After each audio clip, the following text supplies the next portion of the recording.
Hello, what's up guys, how are you everyone? I hope everybody is well. Today I have on Mitsubishi Pajero. This car have a problem P1788 automatic transmission control relay, and this car have a problem. You can see when I put D, see N blinking neutral, that's the problem, and also gear jerking.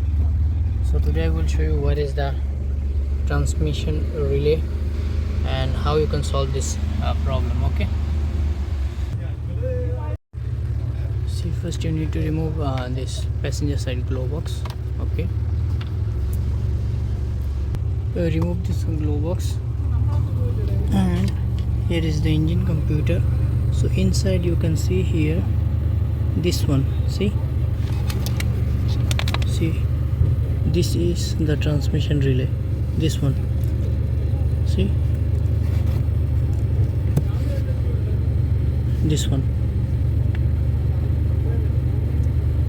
So first you need to remove this relay and then need to replace. Okay, see, this is the relay, and now I replace already one.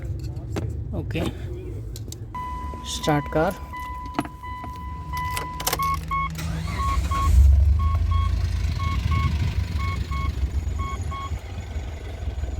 See,